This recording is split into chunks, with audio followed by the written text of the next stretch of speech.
Okay, let's unpack this. Imagine looking at a map and just assuming that, well, everything's always been where it is now. The continents, the mountains, the oceans. Just fixed, right? Hmm. Static, unmoving. Exactly. For centuries, that was pretty much the standard view.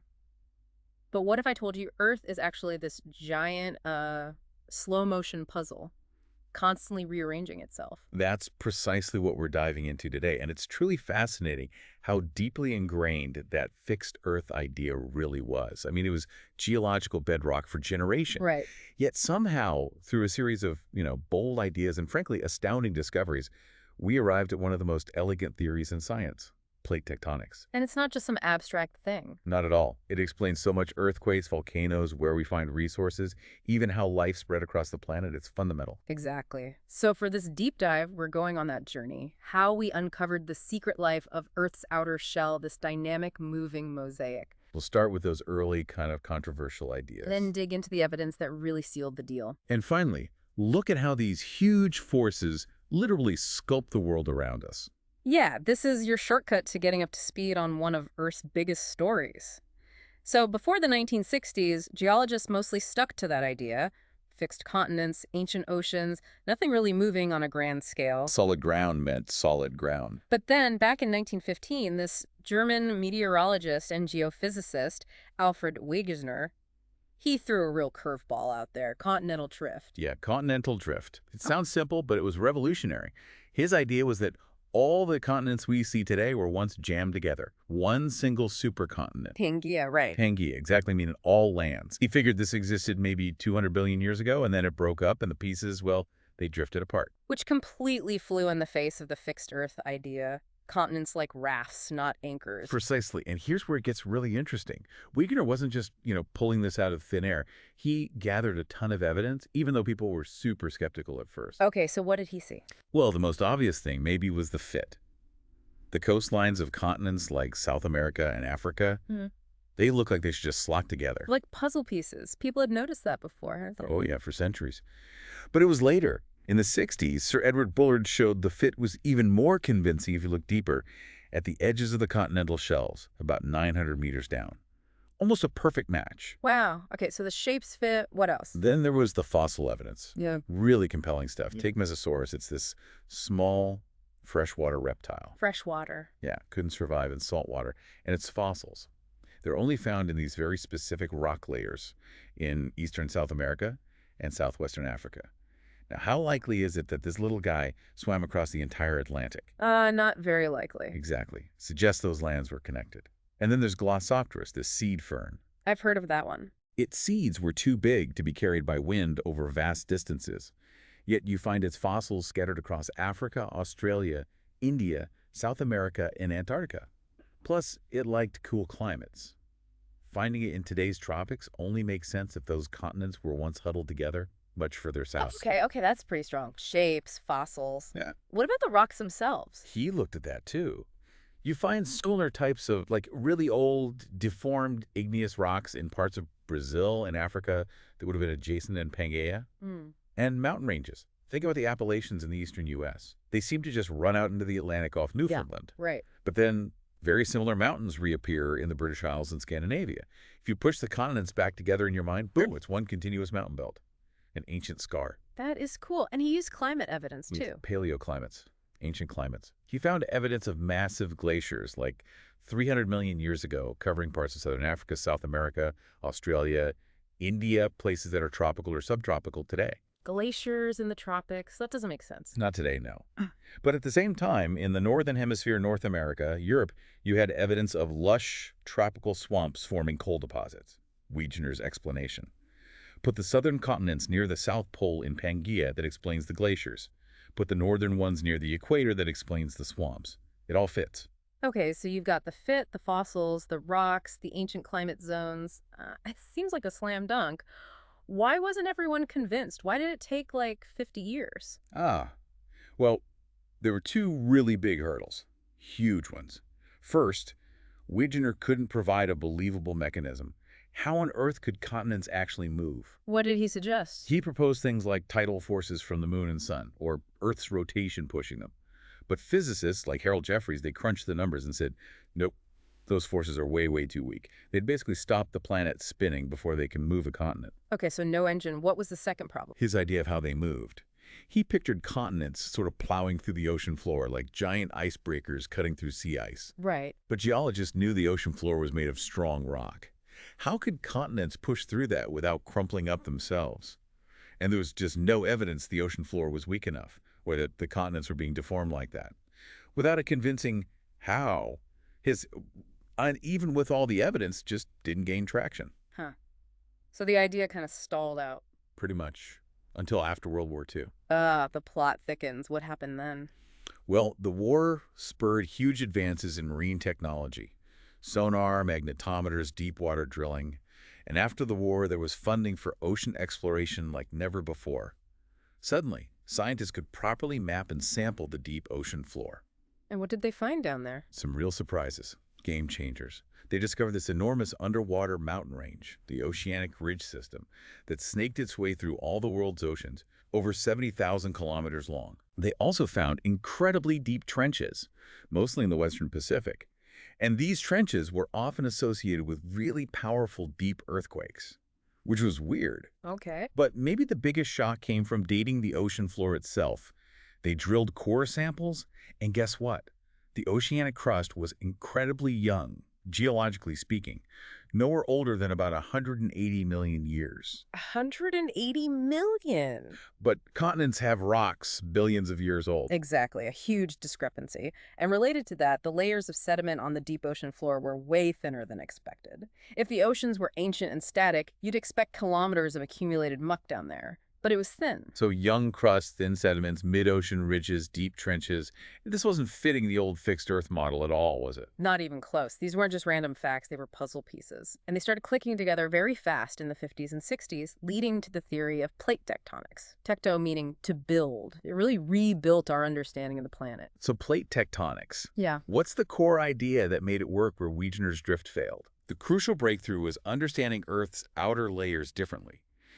We needed to distinguish between the lithosphere and the asthenosphere. Right, okay. Break those down for us. Okay, the lithosphere is Earth's cool, strong, rigid outer shell.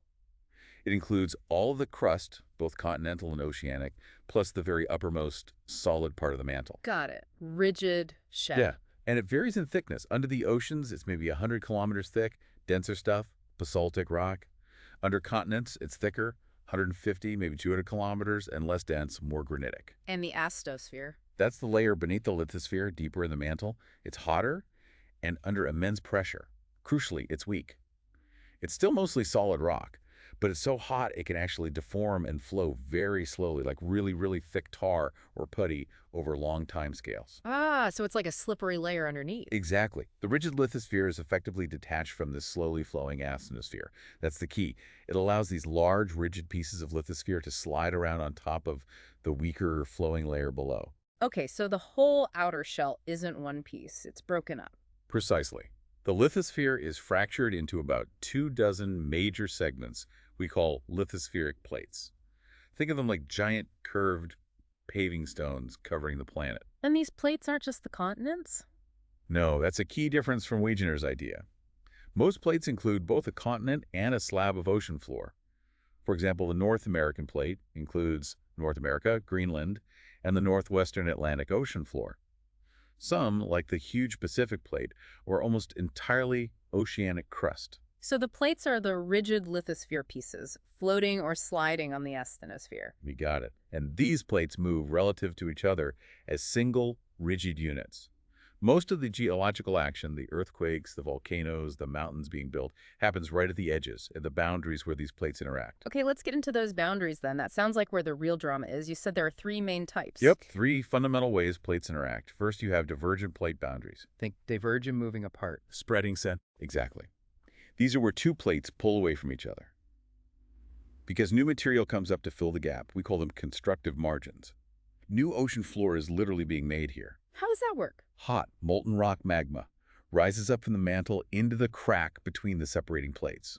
It cools, solidifies, and forms new oceanic lithosphere. This is seafloor spreading. And it's happening constantly. Constantly, but slowly. On average, maybe 5 centimeters a year, about as fast as your fingernails grow. Most of this happens along those mid-oceanic ridges, like the mid-Atlantic ridge. They're elevated because the rock is hot and buoyant, lots of volcanism, often a valley down the middle called a rift valley. Can this happen on land too? Continents splitting apart? Absolutely. It's called continental rifting. The East African Rift Valley is a prime example happening right now. Africa is slowly tearing itself apart there. You get volcanoes like Kilimanjaro along the rift. Eventually, if it continues, it can form a narrow sea, like the Red Sea did when Arabia split from Africa, and ultimately a new ocean basin, like the Atlantic. Wow. So divergence creates crust. But the Earth isn't getting bigger, right? So crust must be destroyed somewhere else. Precisely. That brings us to the second type, convergent plate boundaries. Mm-hmm. Here, plates move toward each other, converge. Collision course. Right. And because something has to give, one plate, usually the denser oceanic lithosphere, bends and slides down into the mantle beneath the other plate. This process is called subduction. So it sinks back down inside the Earth. Yep, gets recycled. That's why we call these destructive margins. They're marked by those incredibly deep ocean trenches, the deepest parts of the ocean. As the plate goes down, it takes water trapped in sediments and minerals with it. And that matters because? Because water dramatically lowers the melting point of the mantle rock above the sinking slab. So the mantle starts to melt, partial melting it's called. This generates magma. Which then rises. Rises towards the surface, often leading to volcanoes. Mm-hmm. Now, what kind of volcanoes you get depends on what's colliding. Okay, what are the options? Option 1, oceanic continental convergence. Denser ocean plate subducts under a lighter continental plate. The rising magma erupts on the continent, forming chains of volcanoes called continental volcanic arcs. Think the Andes in South America or the Cascades in the Pacific Northwest, Mount Rainier, Mount St. Helens. Okay, ocean under continent makes volcanoes on land. What else? Option 2, oceanic convergence. One ocean plate subducts under another ocean plate. This time the volcanoes erupt on the seafloor, and over time they build up islands. You get a chain of volcanic islands called a volcanic island arc. The Aleutian Islands in Alaska, the Mariana Islands, Tonga, those are classic examples. Island chains formed by volcanoes. Got it. What's the third collision type? Option 3, continental convergence. This happens after an ocean between two continents gets completely closed up by subduction. Now you have two buoyant continental blocks ramming into each other. But continents don't want to subduct, right? They're too light. Exactly. They resist sinking. So instead of one going under, they just collide head-on, crumple, fold, thicken. This creates massive mountain ranges. The Himalayas are the textbook example. India crashing into Asia. Still happening today. The Alps, the Urals, even the Appalachians originally formed this way. Incredible mountain building. Okay, so we have divergence apart, convergence together. Yeah. What's the third boundary type? The third type is transform plate boundaries, or transform faults. Here, plates just slide horizontally past each other. No creation, no destruction. Nope. Lithosphere is conserved. They just grind alongside one another. Most transform faults actually connect segments of mid-ocean ridges, offsetting them and creating a kind of zigzag pattern on the seafloor. These areas form fracture zones. Do they cause earthquakes? Oh, yes. Lots of earthquakes, usually shallow ones. The most famous example on land is the San Andreas Fault in California. That's a transform fault, where the Pacific plate is moving northwest, grinding past the North American plate. It connects a spreading center down to the Gulf of California to a subduction zone further north. And it's responsible for a lot of California's earthquake risk. Okay, so those are the three boundaries: divergent, convergent, transform. That framework explains a lot. But back in the 60s, what was the killer evidence that really cemented this whole plate tectonics idea? Several lines of evidence came together beautifully. One was ocean drilling. Remember those research ships like the Glomar Challenger? They could drill down and collect samples of the ocean floor sediments and the crust beneath. And what did the samples show? Two crucial things. First, the age of the sediments right on top of the oceanic crust got progressively older the further you drilled away from the mid-ocean ridges. Older, further away. And second, the thickness of the sediment layer also increased systematically as you moved away from the ridge crest. Thicker sediments further away. Combine that with the fact that they never found any oceanic crust older than about 180 million years. It all perfectly supported seafloor spreading. New crust forms at the ridge, gets covered by a little sediment, moves away, collects more sediment, and gets older, like twin conveyor belts moving outward. That sounds pretty undeniable. What else? Another elegant piece of evidence came from hot spots and mantle plumes. Think about the Hawaiian Islands. They form a long chain stretching northwest across the Pacific, eventually becoming the Emperor Seamounts. Yeah, I've seen maps of that. Only the Big Island has active volcanoes now, right? Exactly. Kilauea is active. But if you date the rocks on the other islands, they get progressively older as you go northwest. Kauai is much older and more eroded. So what's causing that? The idea is there's a relatively stationary hotspot in the mantle beneath the Pacific plate, a mantle plume, a sort of deep upwelling of hot rock. As the rigid Pacific plate moves over this fixed heat source, it's like running a piece of paper over a candle. You get a series of burns, or in this case, volcanoes. The chain tracks the plate's movement over millions of years. Like a punch card recording the plate motion. Very clever. Isn't it? And then there was paleomagnetism, fossil magnetism. This was huge. How does that work? Recording Earth's magnetic field in rocks. Pretty much. Certain minerals, like magnetite, which are common in basaltic lava from mid-ocean ridges, are magnetic. When lava cools down below a certain temperature, the Curie point, about 585 degrees Celsius, these minerals align themselves with Earth's magnetic field at that time and place, like tiny compass needles. So they lock in the direction of the magnetic field? Exactly. They preserve a fossil record of it. Early studies looked at the direction recorded in rocks of different ages on different continents. It seemed like the magnetic North Pole had wandered all over the place, apparent polar wandering. But the pole didn't actually wander. Probably not much. But when scientists plotted these wandering paths from, say, Europe and North America, the paths were different. The only way to make the paths line up was to move the continents back together, like in Pangaea. It showed the continents had moved relative to the poles, not the other way around. Ah, more evidence for drift. Yes. But the real clincher came with magnetic reversals. Hmm. We discovered that Earth's magnetic field flips polarity periodically. North becomes south, south becomes north. Yeah. We call periods like today normal polarity, and the flipped ones reverse polarity. The field reverses. Wow. Yeah. And when ships towed magnetometers across the ocean floor, especially over the ridges, they found these incredible patterns. Symmetrical stripes of stronger and weaker magnetism parallel to the ridge crests. Stripes, corresponding perfectly to the known sequence of normal and reverse magnetic periods over time. As new seafloor forms at the ridge, it locks in the current magnetic field, normal or reverse. Then it splits and moves away, making room for new rock, recording the next polarity. You get this perfect magnetic tape recording of seafloor spreading, mirrored on both sides of the ridge. That sounds like definitive proof. Just wow. It was stunning, considered by many to be the smoking gun for seafloor spreading in plate tectonics. So the evidence became overwhelming. But how do we actually measure the plate movements today? It must be incredibly slow. It is slow, but we can measure it very precisely now using space-based techniques, primarily GPS, the Global Positioning System. Like the GPS in my phone. Essentially the same technology, but using highly stable ground stations bolted to the bedrock on different plates. By constantly tracking their positions relative to satellites, we can measure their movement down to millimeters per year. And does it match the geological estimates? Remarkably well. For example, GPS shows Hawaii moving towards Japan at about 8.3 centimeters per year. Measurements across the Atlantic show Europe and North America drifting apart at about 1.7 centimeters per year.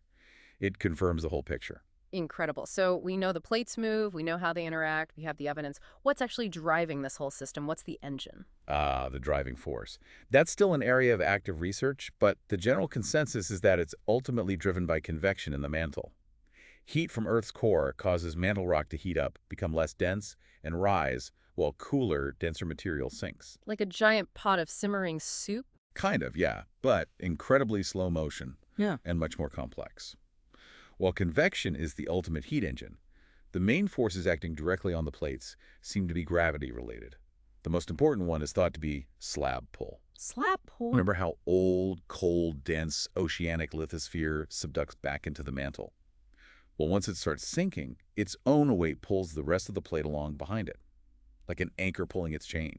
It's considered the dominant force, especially for faster-moving plates. Okay, so the sinking part pulls the rest. What else? There's also ridge push.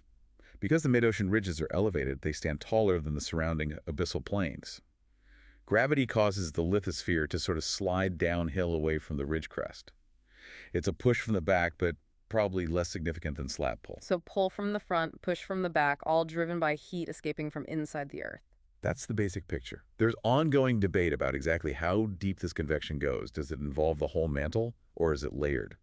But slab pull and ridge push, powered by convection, are the key drivers we talk about. Amazing.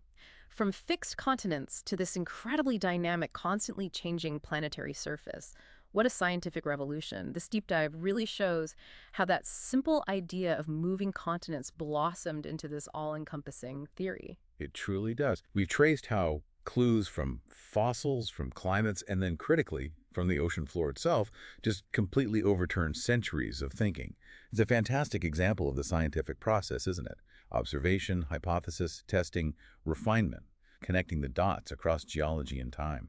And it's so relevant, like you said, it's not just academic. It explains earthquakes, volcanoes, where we find metals, oil, gas, the whole history and future of our planet's geography. So the next time you look at a world map, don't just see static shapes. Picture those massive plates grinding, colliding, pulling apart underneath it all. Absolutely. And maybe here's a final thought for you to ponder. If these plates keep moving as they are now, there's no reason to think they'll stop. What will Earth look like in, say, 50 million years? Or even 250 million years? A new supercontinent, maybe? What happens then? Food for thought, indeed. Thank you for joining us on this deep dive.